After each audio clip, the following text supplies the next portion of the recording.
Hi, and welcome to the Future of Development podcast. My name's Anthony Amunategui, and I'm here to inspire people to find amazing careers in the construction development world. If you like our podcast, please make sure you hit the subscribe button down below. If you really like our podcast, make sure you hit the little bell.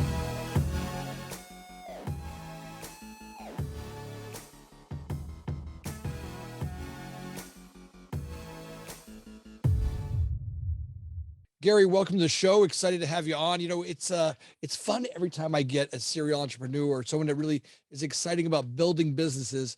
We've got lots of great entrepreneurs that listen to the show, and we're always looking for the way to hack the business ideas. So welcome. We're glad to have you on.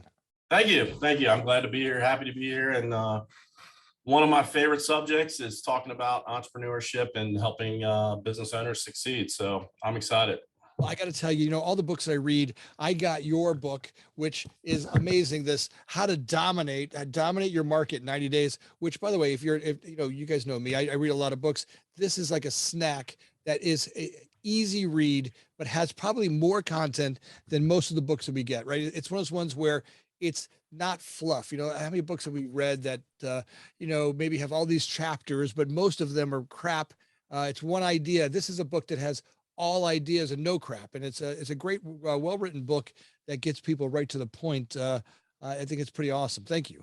Thanks, man. I appreciate it. I wrote it with a couple intentions. One was a lower reading grade level so that people can understand it. I didn't want to put a lot of technical stuff into it. Wanted to really talk about the pains and the things that matter most to people when they're either starting a business or trying to grow a business, and really focused in on those things. And I don't include too much fluff. I'm not really a fluff guy. I'm too, my wife says sometimes my tone needs to be improved, but other than that, it's more about just trying to deliver value and give information. And I feel like we did that. And, I'm always open and looking to talk to people that are wanting to excel and become the best version of themselves related, to either them personally or their business. So that's really what the book was all about.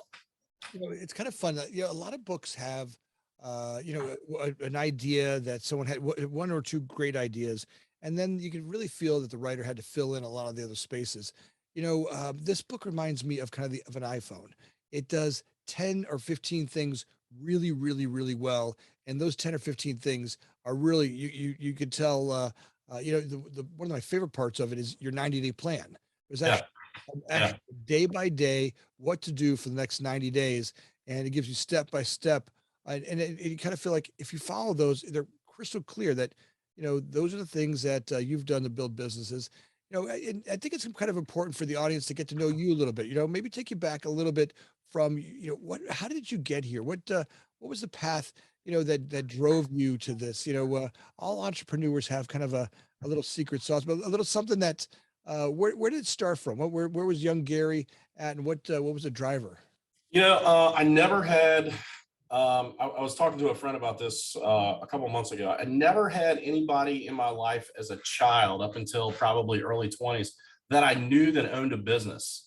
I grew up what you would call lower middle class. Like we were poverty line in terms of income.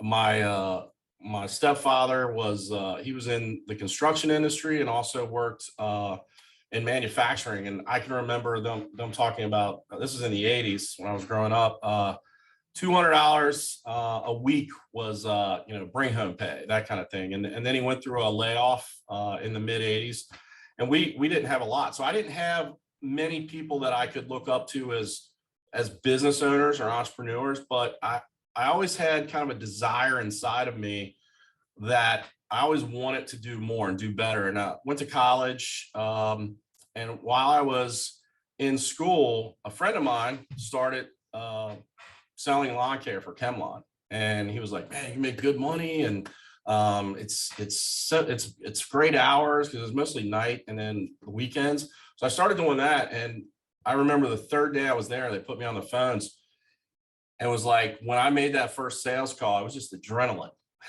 Right.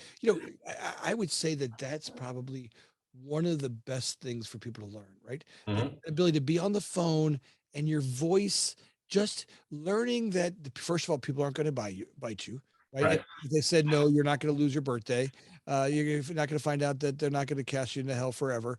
That it's okay to call people and get some yeses and some nos, and you're going to be okay, and you're going to survive, and you know the drama of picking that 300-pound phone up, right? I mean, because that phone at first weighs 300 pounds, right? And you pick it up, you're like, hi, my name Right. is Gary. And then all of a sudden you find your voice, and then you realize that using your voice is, there's some skill to it, right? I mean, Right. it really creates opportunity. I think that's an amazing thing to learn. You're absolutely right. I think a lot of a lot of individuals who get into business ownership that are in the space that I've been in, which is home service, they usually get in there for one or two reasons. They've either really been a really technician. They were a great technician and just got tired of being a technician for someone else. So they wanted to own their own business, or someone that was kind of forced into it because they either lost a job, lost an opportunity. So here I go, I'm going to try business ownership. And they didn't have the background related to sales. And yeah, telemarketing to me was the thing that I can hold on to the most, that gave me the best education related to business. Now, I've got to be around people that I've been very grateful for, that have been very influential in my life related to branding and customer service and finance. And I've had a lot of people that have poured their value into me over the last 30 years.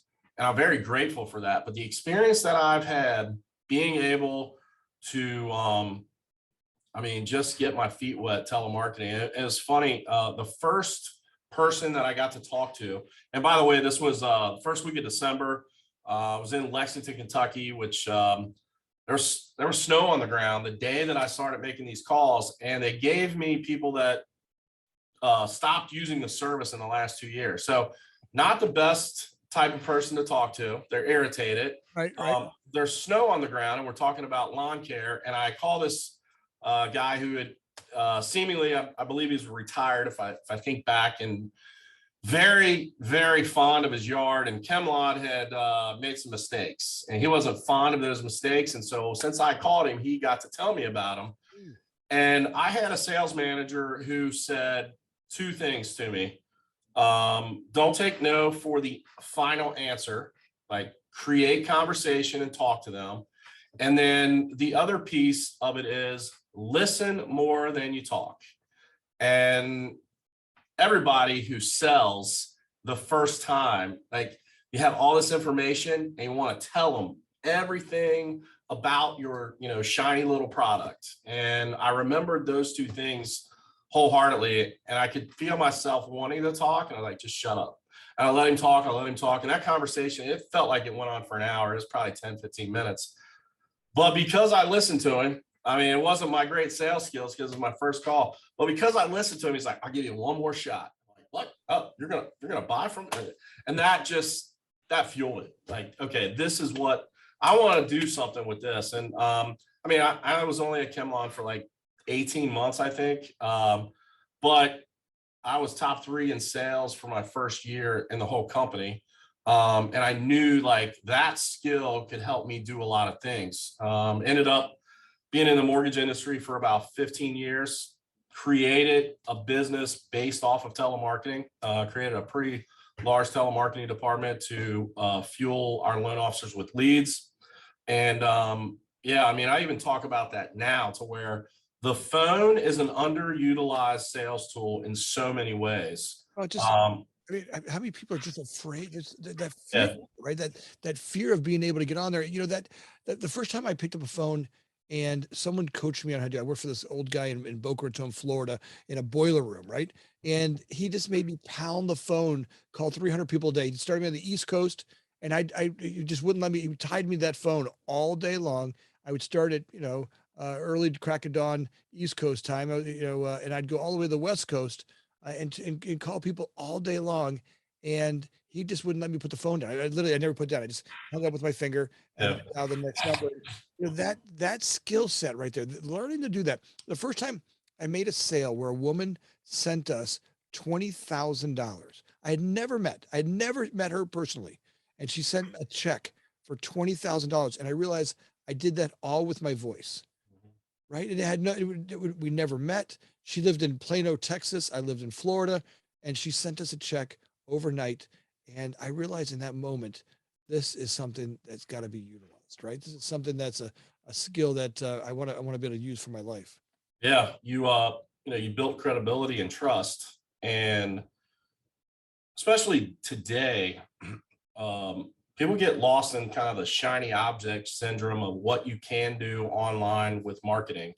And a lot of it's great. Don't get me wrong. I mean, social media is such a great platform for branding and awareness. I've utilized it and I'll continue to utilize that. But there is the power that you can build with a phone call, either to sell or to reacquaint, or to introduce, that you can't achieve, with a social media post or a social media ad or a website. I mean, it is truly the lost art. And I talk about it a lot. There's a lot of different ways to utilize it today, that can still get what it is you want out of it. But yeah, any business owner that has that ability to pick up the phone and make dials, like you said, get over that call reluctance, move past that point of, sick to your stomach, ready to throw up. Okay, I got to make these calls. If you can get there, you can really begin to create, as you did, credibility, trust. And then once you get that know, like, and trust, then people are ready to buy from you. Well, and I think it takes, like, I had a guy who sat, he sat right next to me, like on the other side of the desk, and he actually even had a box where he could listen to what the person would say.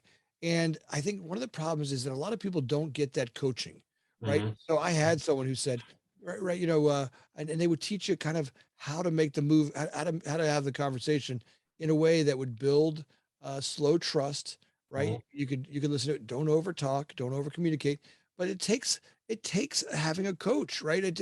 Yeah. I don't know that I would have got that same skill just sitting in a room by myself. I think that the problem is that then you're frustrated because you don't really have the skill set yet. You're doing Right. it fast. You may even be passionate about the idea, but you know, having that coach for me was probably one of the best things. I would say it was the best thing I had. He was a great example. I could listen to him on the phone when he was talking to customers. I could hear some of the different lines or sentences that he would use, the way that Mhm. he would build something up. And I think in that process, having a coach is valuable. Right. Yeah. I think you touched on something that even goes further than, us talking about phone sales. Every area of business where I've been successful, I've had a coach help me get to that level of success. You talked in the book, or you talked earlier about my, understanding of social media. Like, it's because I've had somebody teach me. I had somebody tell me, "Hey, Gary, you need to do this, this, this, and this," and then I followed what they said, and it worked. And same thing with, my relationships with employees, having somebody like coach you in that leadership development to, develop empathy and have patience and be able to provide a framework for people to be successful. All those things, you can learn a lot, no doubt about it. You can learn a lot through, college and university, but having someone mentor and coach you to be successful in an area where they have excelled and been successful, like, there isn't a dollar amount you can put to that, if you have the right one, for sure. And I think it goes much further than sales. And I can look back in every area where I have had success, and it's related to someone who I asked to put that investment into me so that I could get there. Yeah, I mean, there is for sure having examples. You don't know what you don't know, right? I mean, I know. yeah, I didn't even know. I didn't even know you could ask someone for a sale on the phone.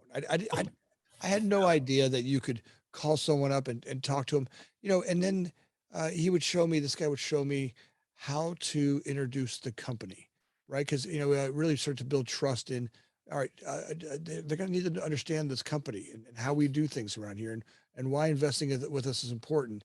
And, talk about the successes of the company and how, where our clients go and how they're going to need to build trust in that, right? And then it would teach you, all right, uh, then the product that we're selling, why is that product a good product? Here's the success rate. Here's why to do this.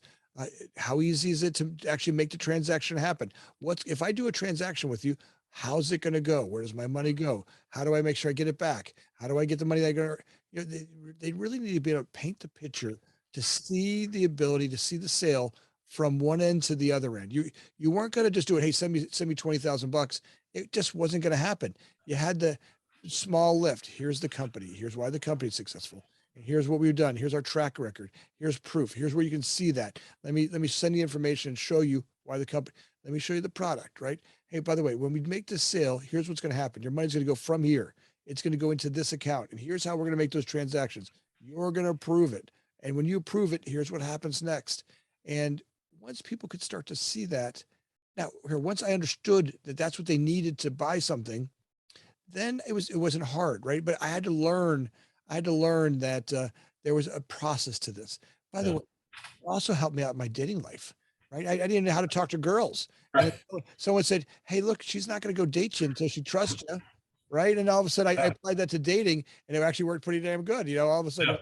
oh, I'm a nice Catholic boy. I can talk about this things. And I grew up here. Here's my parents. And, once they found out you weren't a stalker, then maybe you had a shot at maybe getting to go to dinner with them. And then Right. we took them, and that same, how you do this is how you do everything, right? Yeah. Applied in my life as well. So I thought sales is a great thing to learn to apply to any business that you have to grow. Absolutely. And there's a reason why large corporations do, with management, do cross training. And even if someone is not going to be in sales, like they spend some time in sales because, the communication process that you were talking about, the credibility and trust factors that go along with it are things that are invaluable in all parts of an organization. And I, the guys that and gals that have organizations or businesses that they built that didn't have the background or the chance to be in sales, they aren't necessarily any less successful, or they're not necessarily any less open to success, but sometimes they have a little bit of a harder trajectory to get to that level of success, because sales and being involved in sales gives you so much to lend to that success. And honestly, everything in my entrepreneur life, I in terms of success, I lend back to those early experiences, overcoming adversity, being able to solve problems, doing those things that are harder, that others maybe shy away from. A lot of that I learned through that grueling, telemarketing sales job. For sure, there's a whole section to that, right? That relentless behavior. That guy taught me how to sit on the phone and never put it down, right? Like just learning that don't put the phone down, because as soon as you put the phone down, now you're going to go meander at the coffee machine. They're going to go over there, and that's two or three more phone calls that you might be missing. I'm like, Right. right. And today I still apply that to my life, right? What are the things that are distractions from my day of success, right? Yeah. If I'm going to be successful today, I've got to get the distractions out of here. Now, if you look at the way I live today, I've got, I have I live and work in an old factory. And on one side of my house is where the offices are. There's 50 people a day that come to our factory to work. And the commuting was killing me, right? Like just an hour each way to commute. That was 2 hours of my day on top of a 10-hour day I'm already working. Now that was messing me up. So finding a building that I could have offices in and have my family in, my kids' schools down the block, where I could really create a life that made it focus, right? So it made become an entrepreneur a little bit easy. It took the distractions. There's no TVs that, we're not watching TV during the day. Yeah. I feel like that's one of the downsides of being home alone is that all of a sudden, you're washing salad bowls and taking the dog out and all of a sudden you're, oh, look, Oprah's on. And not that Oprah's not a great, great woman, but that doesn't belong in my workday, right? Yeah. What are the things I need to do to focus on to be successful today? Yeah. I mean, that's a big piece of success is your ability to focus. Actually, one of my coaches says that, focus is a superpower that we possess as humans, and how we're able to handle the focus and maintain focus will determine our success, because there's all kinds of, like you were saying, outside interferences trying to take us away from the task at hand. So learning how to manage yourself to a calendar, being accountable to the things that you say you're going to do, having a schedule that's, almost boring, because the same exact things you're going to be doing on a daily basis at that time are the things that are going to make people successful. If you look at those who have been there before, success leaves clues, and there isn't many individuals that have achieved high levels of success that don't have structured lives, that don't do the same things over and over again, because consistency and continuity are two foundations to success. You just have to be doing the right things consistently, and you have that continuous activity. And without structure, without focus, it's easy to not be able to get where you want to get. So doing the things necessary, like you talked about, you took it to another level. I'm going to live and work in the same place, but getting really intentional on how you spend your time and what you spend your time on allows you to have what, that word that everybody wants, balance. Like, there isn't a balance, but you invest your time and your minutes when you're actually using them. So when you're with your family, you're with your family. When you're working, and you're not scatterbrained with everything that happens. And I think that is something that once you harness it, then you can begin to see the trajectory of the things that you're able to accomplish and the people that you're able to impact really begin to grow. Yeah, I don't know that. I always hear this work-life balance, and look, I get it. Like I've got a family that I want to take care of, but the truth is that I have, business for me has been relentless behavior, Mhm. right? Like how I do I mean, it's relentless, right? I get up at 4 o'clock in the morning. I handle my gym. I'm in my office. My first meeting every day is at 6:30 in the morning. People are like, your first meeting every 7 days a week. I have a meeting at 6:30 in the morning, right? And why? Because I can handle stuff before my family even gets up. I've Yeah. done more. I've got the gym out of the way. I've got my first a meeting done by 7:30. I'm there. My wife isn't even out of bed for another hour, right? Mhm. So when they get up, they don't even know that that's there. That used to be at the end of my night, right? It used to Yeah. be wasted time that was at the end of my night. That was that 9:30 to 12:30 time. That time where literally all I did was watch TV, and Mhm. I took that time and I moved it to the bottom of my day. Now it was hard. I mean, at first, my brain. I've got this guy Fred that lives in my head, and Fred is a sob, right? Yeah. He's just trying to take me off cold. You get up at 4 o'clock in the morning. Your first couple of times you're like, oh, I don't want to get up. Oh, I should sleep, and I'm gonna be tired. Fred lies to me. Fred wants to lie to me to get me to stay in that little comfy bed. And I've had to, put my phone on the other side of the room. I've had to put my shoes on already out. The first thing I do in the morning is I the very first thing I have a YouTube channel that I've kind of developed, and where I go to, Eddie Perino or one of the great speakers, and I just start impact theory or one of the great uh, podcasters that are out there, and I just turn them on Yeah. while I'm shaving it. I brush my teeth first and I shave. It's a really boring routine, right? Even before I go to the gym, those I scrape my face and do the teeth brushing. But what I do is I listen to that podcast, and Mhm. instead of listening to Fred, who's in there lying to me. Like Yeah. Fred's like, oh, you don't need to go to the gym today. Come on, you're gonna be busy. You don't need to do. Fred's trying to get me out of the gym. I know that it's on my schedule to go to the gym. I want to be there at the gym at 4:30, right when the doors open. That's where I want to be. I want to be out of that gym at 5:30 so I can get showered and be ready for my 6:30 meeting. Now, when I do that routine, right, it's a little bit boring. I go down, I turn the lights on, I turn the coffee machine. It's a very standard process. If 90% of my day is in a very strategic way of operating, 10% of my day that breaks out from there, I can give it full attention, right? Yeah. I get 90% of the day is in a very focused, analytical way of being. Also, when I take off for a week, a month to go on vacation, I've already put in more hours in a week. I've already put more hours in a month than most people put in 2 months, right? 'Cause Right. when I'm at work, right?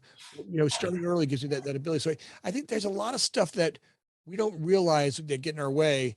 And having someone, for me, it was having coaches come in and show me, look at the way I operate and call me out on some of that stuff. And, Mhm. some of the books we read, and your book is great, right? Your book is step by step what to do every day. I mean, I'm gonna get to some other parts of it, but I'm just gonna open up real quick to, let's see here. Day 11, right? Write 300 words about service of your business performs. Make this facts only a piece. No opinions. All right, so here, write 300 words, right? Yeah. So day 11, you got to do this, right? Place 12 yard signs in high traffic areas, Home Depots, Lowe's, Costco's, and Sam's. Okay, I mean, here, that's crystal clear. Yeah. Call 5 realtors. Here, Mhm. 5 realtors. I mean, it's crystal. Post 3 Facebook live videos, one before 10 a.m. It tells me before 10 a.m. It says one between 12 and 4 and one after 4 p.m.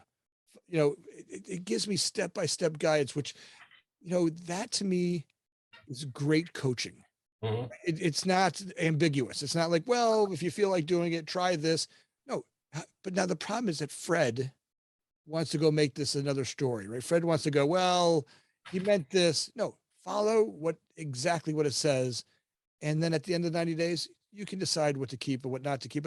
But try the 90-day play program as written, and let's Yeah. see how you perform.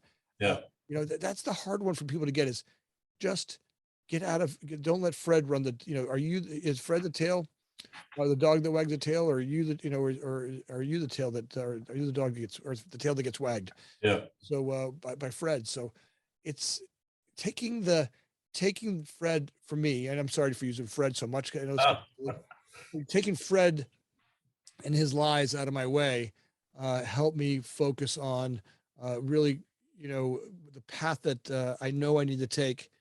But Fred's trying to talk me out of it, right? Oh, stay yeah. home, have Yeah. breakfast. Oh, great. So yeah, you brought up some interesting things. One thing I would ask, like, this is where people get stuck, and I'm the probably the biggest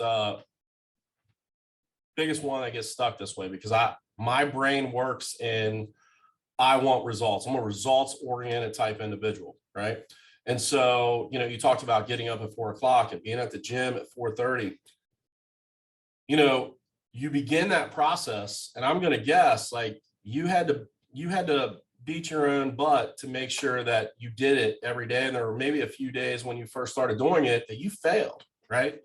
And Yeah, the people who fail one time and stop aren't going to get to that end result of where you're at now, because you talk about that and I hear it and I say, man, I want what Anthony has. I want to be able to do what Anthony has. But it started with that period, whenever it was, of you taking that first step of, I'm going to get up at 4 a.m. today. And Fred, you're going to shut up, and you had to start that process. And it's the hardest thing for humans, especially me. Maybe not everybody is like me, but I have a goal in mind, and it's going to take a journey to get to that goal. And the whole phrase that's used over and over again is stop and smell the roses. Well, basically what they're saying is, understand that the journey is where the strength comes from. The journey is where the value comes from. The journey is what's going to give you what you're actually seeking. It's not at the end, it's the journey. And really, like, you don't have an end result in mind. This is what I'm doing every single day so that I can give value to my team. I can give value to my family. I can provide value to those that are the ones that we serve. And it's hard. It's very hard, right? I mean, everybody's got an inner voice. I don't think I've ever named mine. I'm going to figure out a name for it. But I don't know if you've ever read anything or heard anything by David Goggins, but Love him. somebody I would definitely check out. He was the only individual that's ever went through Hell Week 3 times, and he eventually passed SEALs training. But he is an individual that he believes that you look in the mirror every day and it's your accountability mirror, and that mirror is you and the lies or truths that you keep with yourself. And Fred to you is that person that tries to keep you from having the truth that you want with yourself. And the only character that you have is how you are when nobody else is around, and what it is that you're committed to, what it is that you're willing to do. And those are the things that, those are the quote unquote soft skills, I guess, that a lot of people miss, not just in business, but in life. You look at people that have success, that have achieved success. Like Anthony, you just described the day that successful people need to have on a daily basis. It might be boring. It might be that of, monotony.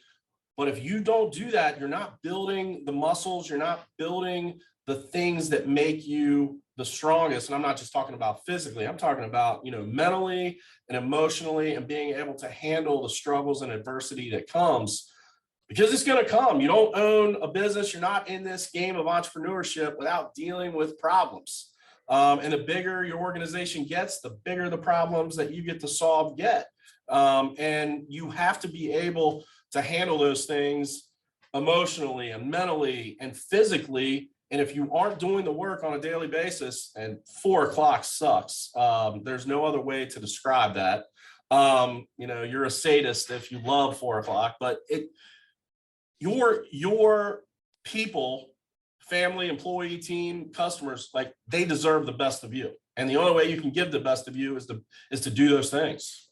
A couple things happen, right? So one, you got to have grace for us, right? I mean, we're all drinking off a fire hose, right? Mhm. Like literally the world has never been faster than it is today. I mean, we're living in an amazing time of life, and so much new stuff is happening. And a lot of us are just so damn overwhelmed all the time that, we're exhausted. We're checking out. A lot of things had to change for me to get to that spot. For years and years and years, I was a heavy drinker and smoking dope, and the problem is with that is I'd get the efforts, right? As soon as I'm in those places, or I'm hungover the next day, I get up in the morning. The problem is I didn't realize, like, drinking, the next day I would wake up and I'm literally in withdrawal. I didn't Mhm. realize that the amount of sugar that I would drink at night. I'd get up in the morning, and I'm trying to go get something done, but there's shame and guilt and all the stuff that comes in there. For me, this stuff all didn't happen until I started looking at some of the things that were stopping me from getting there. Right? Like, I couldn't.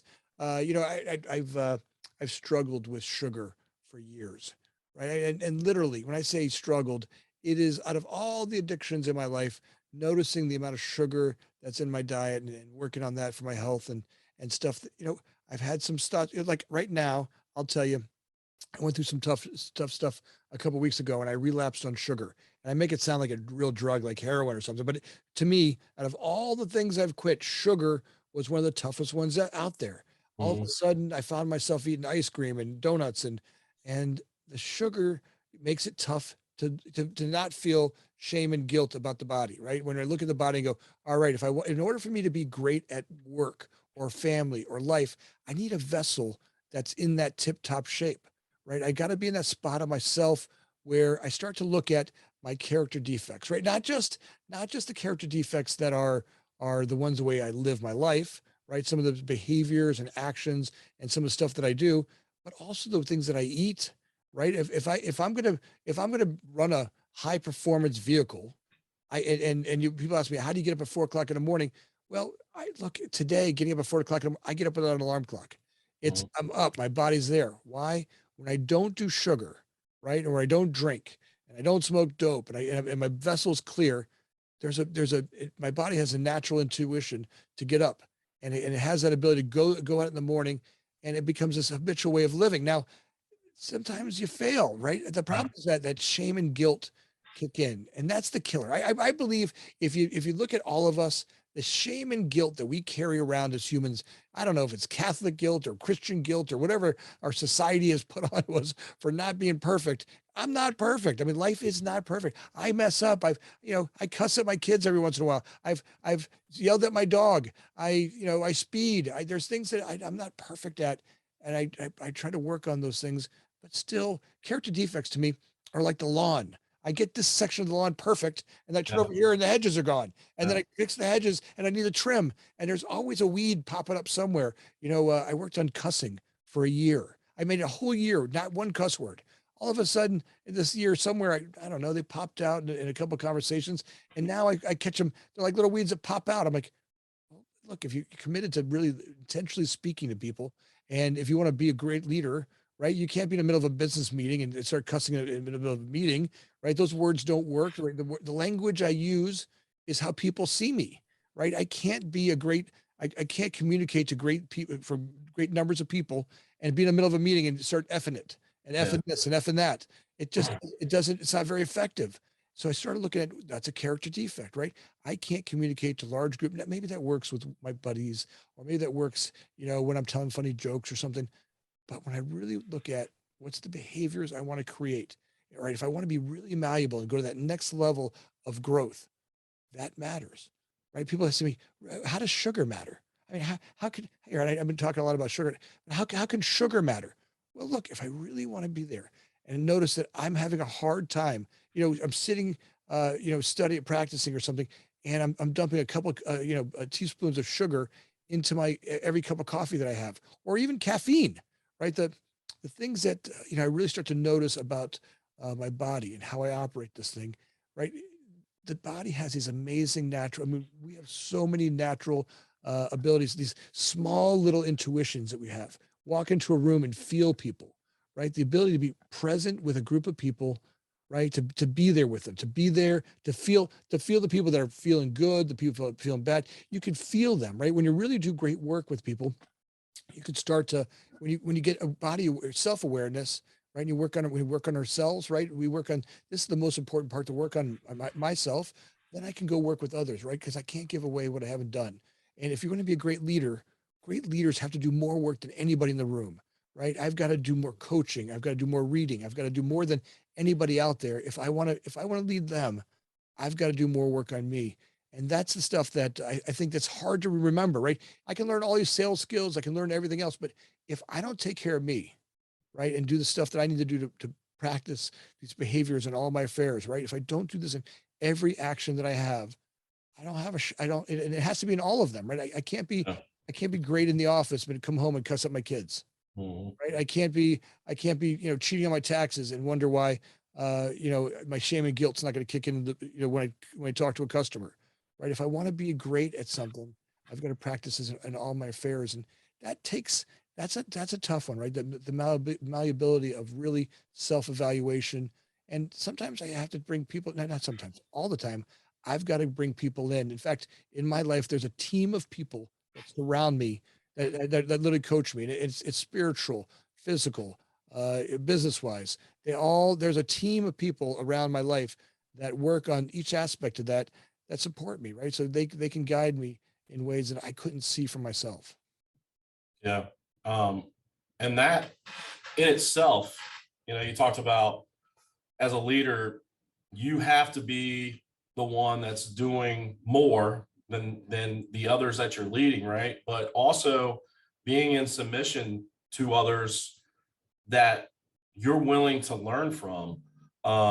There is no end in learning in this life, right? I, I'm always trying to learn something new, either related to business. I'm a huge history buff. I love history. I'm always interested in history. I'm a major Bible history kind of person that I always want to know backstories related to everything. I don't care about, um, I don't always care just about the story. I want to know the backstory. Like that to me is the most important thing. And man, being able to open yourself up to learn, being able to give that time and energy to people, um, as well as submit to others, helps you grow in so many ways. I mean, the biggest problem most business owners have in that quote unquote balance thing is, and I agree, I don't believe there is balance. You have to commit the time that you're doing, and commit 100% of that time to what it is you're doing, whether it's your business, your team, your family, whoever. Be present in those moments, and that's your balance. But when business owners are getting successful, or an entrepreneur is really like in that mode of trying to grow their business, they forget that there's more parts to them than just that business person. And they neglect health. They neglect their spirituality. They neglect their mental health. And that's when things begin to get to the point to where you can't be the best version of yourself. And if you're not creating, you talked about, you are a high-powered machine. If you're not taking care of that high-powered machine in all those ways, you can't perform. You can't function in the areas or the ways that other people are counting on you to. And we miss that. We miss that because we think we're so focused on the things that matter, and we're not focused on making sure that who we are and what we are able to deliver is 100%. And man, I've been struggling with that journey for 2 years, because probably 3 years now, take that back. And I say struggling because it's a constant battle. Yeah. Talk about giving yourself grace. Yeah, and it's definitely Christian guilt. I'll go with that for sure. I mean, it's, you think you're doing enough, you feel like you're doing enough, and then you slip, right? I'm like you. I'm a fat kid who loves cake, and sugar is my enemy. It's my kryptonite. And I get it honestly, because my grandma used to make me pudding all the time as the way to, soothe my feelings. So I equate sugar to, soothing mentality. I also have had periods where alcohol was ingested way too much and way too many times and taken advantage of. And those things keep you from performing at your peak. And if you want to be peak, you have to commit to a couple of things. One, learning all the time. You have to commit to learning all the time. Two, you have to commit to making yourself the best version of yourself. There's a reason why when you get on an airplane and they're going through the safety measures, they tell you to put your mask on first before you help anybody else. Because if you don't take care of you, you can't help others. So that commitment to yourself has to be one that you're unwavering from. And then you have to be present in all of the communications that you have. I think in my relationships, both professionally and personally, the biggest thing that has helped me the most is just blocking out the noise. And when I'm with someone, be with someone. I mean, cell phones have made it too easy to do too many things. And the biggest struggle is putting it down and leaving it alone. But if you can do that, and the minutes that you're spending with your team or your people or customers or your family, the minutes that you're spending, they matter, and you'll get a lot more done. You'll accomplish a lot more, and people will come away feeling fulfilled instead of that was not a good time, right? But you have to be focused on those three things continuously if you want to be the best version of yourself, to deliver that value that others are wanting from you. And I think everything that you touched on related to the struggles with, sugar and alcohol, like that kind of falls upon almost everybody. Maybe it's not sugar.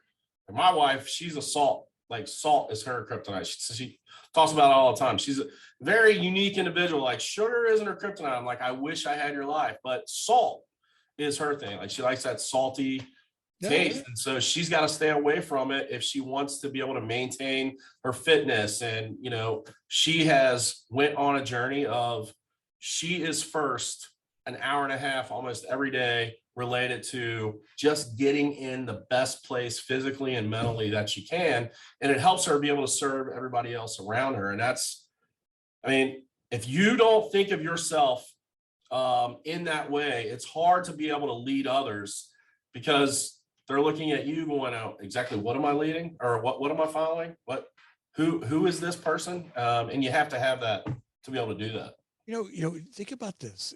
For thousands of years, maybe even millions of years, we were tribal, right? I mean, you and I might have been part of a hunting group. Your wife might have been part of of the gathering group, right? Birthing group, or we would maybe walk with our elders, right? We would have an elder who would walk with us and, Gary, carry your spear like this, and be careful in these bushes, or the lions are over here, or they would give us guidance, and they would, as we would have a rite of passage. We got great feedback from our elders, and time was simple, right? Life was easy. We just had to worry about this plot of land that we worked, right? Our family, our group, our whole civilization was in a small grouped area, and our elders meant something, and the guidance we got from them was great feedback, and we walked with them on a daily basis. And then the Industrial Revolution comes along, and industry blows up, right? We all start drinking coffee and working lots of hours, and we start busting ass. But the problem is, little Gary and little Anthony are at home, and our dads come home and they're tired, right? They might get a couple of minutes a day to guide us, right? And our programming gets a little off skew, and we're not quite sure how to do this. Our guidance isn't all there. Now we're asked to go and lead others, and we're all like, well, oh shit, I don't even know what I'm doing, right? I'm trying to figure this place out. I don't have much guidance. Whatever I've been given, I rubbed two sticks together to figure this out. I like you came from a real poor. I mean, I had my dad died when I was 7. There was no guidance. So a lot of that stuff left me really, and then all of a sudden I find alcohol. That was easy. All of a sudden that makes me feel good, right? That comfort I was looking for. Oh, That was easy. I keep hitting that. That was easy. I keep hitting that button, right? And then I get to a point where I'm bashing the button and it's still not working, right? And all of a sudden I'm wondering why I'm off kilter. I can't get comfortable anymore. And our society, we're going so fast, which is the most amazing things are happening. What's great about entrepreneurs is that they're creative, right? We're out there, we have all these great ideas. We just need the guidance and support from others to get there. And when I'm working on top of some real messed up programming, right? Some of my programming may not have been perfect. Not that my parents were bad people. They just didn't know. Right. They had some messed up programming. Kids should be seen and not heard. Who do you think you are? A lot of the stuff that we were brought up on gave me just a little bit of a just kind of messed me up a little bit. And some of that deprogramming, some of that old stuff, and start really creating some new opportunities for me to look at life. Sugar was such a comfort for me. My mom and my mother was an amazing cook. To eat was, fulfilling. I got feedback. I made her happy. I saw her, she was happy when I ate, right? Your grandma, you would see that and you go, wow. Right. And then today I wonder why whenever there's food on the table, I don't know, my wife can have like a little bit of food, whatever's on my plate, it's going down my gullet. Right. I don't know how to, I don't have to be hungry to eat. Yeah. Right. So all of a sudden, when I start to notice some of those things, and maybe some of those character defects got out of whack, right? Some of those characteristics that served me well as a young kid, some of those kind of outgrew themselves. And today, now I have a life that I've got to look at those character defects and go, all right, what's serving my business life? What's serving my personal life? And I can work on them, right? I talked about relapsing on sugar a couple of days ago. I had a really stressful day, right? It was stressful, really more stressful than I had in years. It was a really tough thing to have. I had to deal with on that Friday. It was not this Friday, but last Friday. And I came home and I just wanted to escape. I don't drink, right? I gave up drinking, and I thought ice cream would do it. And I ate that ice cream, and like I wanted to escape for a moment. And today I can see that. Mhm. Look at it and go, yeah, that didn't really work. Sometimes I just don't want to feel uncomfortable. Today, when I work on it's okay to be uncomfortable, when I learn to be in an uncomfortable situation, right? It's okay. We look at those elders that we had, right? And what's happening today is we don't have those. Life is changing so fast. Even us, I look at my kids, and the information that I have doesn't serve them like they did for the elders when we were tribal, right? The elders when we were tribal, they knew where the lions and tigers were, and that was valuable. Today, there's no lions and tigers. The things that we learned, they're not even useful anymore. Our significance is changing, right? And now we've got kids, and we've got to guide them. And I'm like, everything I learned is changing so fast. And to be with them and to allow them to go through what they're going through, and to be supportive, just to be there, even if I don't know everything, just to be able to be with people as they go through their uncomfortable part and say, hey, look, it's okay. I'm uncomfortable too. Right. It's okay to be uncomfortable, and we're going to grow together. And all I can tell you is that you may not be perfect, but as long as you make it to tomorrow, we got a shot tomorrow, right? We have a shot tomorrow to be better than we did today. And that, there's a suicide rate in our country today that's unbelievable, right? People aren't making it to tomorrow, right? They're checking out. They just can't take it. And lots of our families are plagued with it. So if we have grace for each other, go look, just if I can make it to bed tonight, tomorrow morning, I'll get up, I'll take another shot at this. Right. If I really work on those things and find great leaders and great trainers and find people to read from and guide from, I got a shot at this. If I take a look at Gary's book today, and if I just spend the next 90 days following Gary's book, right? If I could just follow someone who's had a path that's been very successful, and I can follow that path that Gary's put together, maybe, that's a good spot to start in.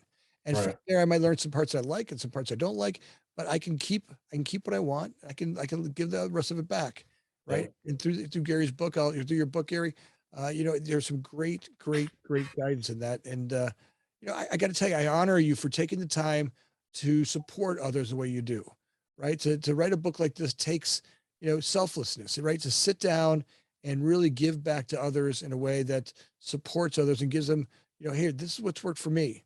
I may not have it all perfect, but look, I'm a man, but this is what worked for me. Yep. That's a pretty amazing thing. And, I honor you for the work that you do. Thank you. Yeah, I appreciate that. I think the only, the thing I'll add to that is we also, you talked about the suicide epidemic that we have in our country and in the world, really, and relate it to community. Like, the book was written as a way to give you accountability and to give you a guide, but as business owners, we're these lone wolves most of the time, and we weren't created to be by ourselves. Like, we were put here to be in community with people. And like, that book can give you guide, and it can give you a day by day step. And that was the whole purpose of it. But to the next step of that is to find other people that are doing similar things to you and really invest in them. Because, I did that book, I'm not getting rich off of a $6 book on Amazon. I did it to help create a community, and the other part of that is we have a Facebook group of a couple hundred people that have really committed to it, and they've created that type of community. But even further than that, every part of my life where I wanted to advance, we talked about coaches, but there's also that part of being vulnerable to others to be able to grow together. And if you can, in your market, in your area, find others that are like-minded, are looking to become the best versions of themselves that you are trying and struggling to become, like, invest in them and they'll invest back in you. And that'll be probably one of the most powerful things that can happen in your life, is to have others alongside for that journey. They may not be doing the exact same thing that you are, but you're probably hitting a lot of the same struggles. You're probably seeing a lot of the same issues. You're probably trying to solve a lot of the same problems, and having people that you can be in community with, like, that's where, technology is hurting us, because it's allowing us not to be in community. It's allowing us to push away from others. And, we had a period to where we had to do that through the pandemic. And unfortunately, it feels like we were already conditioned to be that way because of social media and technology. And if I can leave anybody that's listening with anything from this, it's to find like-minded people to plug into and invest in them. Be a giver, don't be a taker. Be someone that's giving value, and then provide as much of yourself that you can. And man, you're going to grow so much by doing that and being involved with those people. It's hard. It's hard to be vulnerable to new people. It's hard to be vulnerable to people in general. But if you can take those steps to begin to find your group, to find your crew, quit being a lone wolf. Wolves are made to be in packs, and that's the way humans are. And if you do those things, like, you can achieve growth in those areas of your life, do the things that Anthony is talking about doing in his life, and be able to see a path to consistent success. Because success isn't just money. Success is the freedom and the ability to do the things that you want to do with the people that you want to do them with. That's awesome.